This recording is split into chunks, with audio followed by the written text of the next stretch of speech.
You are the sons of the Lord your God. You shall not cut yourselves or make any baldness on your foreheads for the dead.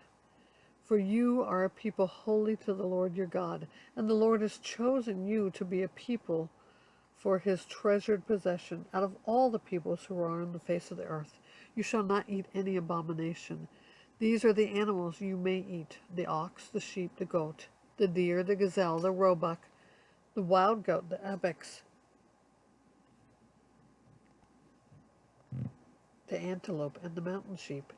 Every animal that parts the hoof and has the hoof cloven in two and chews the cud among the animals you may eat.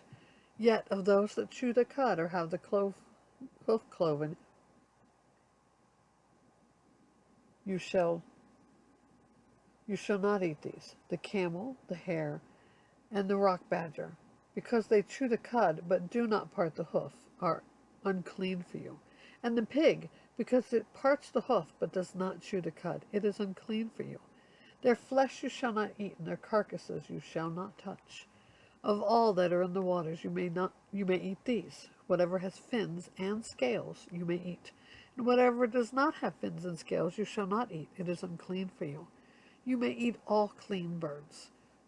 But these are the ones that you shall not eat: the eagle, the bearded vulture, the black vulture, the kite, the falcon of any kind, every raven of any kind, the ostrich, the nighthawk, the seagull, the hawk of any kind, the little owl and the short-eared owl, the barn owl and the tawny owl, the carrion vulture and the cormorant, the stork, the heron of any kind, the hoopoe and the bat.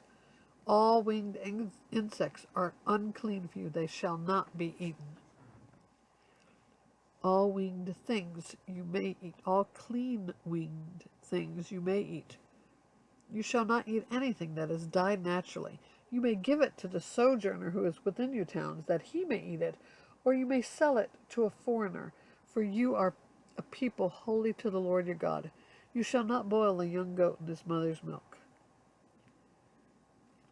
You shall tithe all the yield of your seed that comes from the field year by year, and before the Lord your God, in the place that he will choose to make his name dwell there, you shall eat the tithe of your grain, of your wine, and of your oil, and the firstborn of your herd and flock, that you may learn to fear the Lord your God always.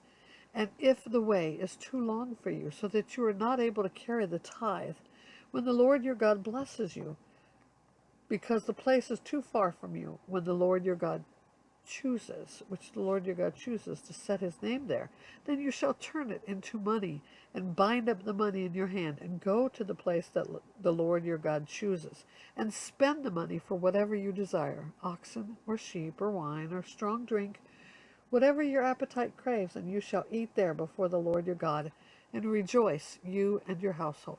And you shall not neglect the Levite who is within your towns, for he has no portion or inheritance with you.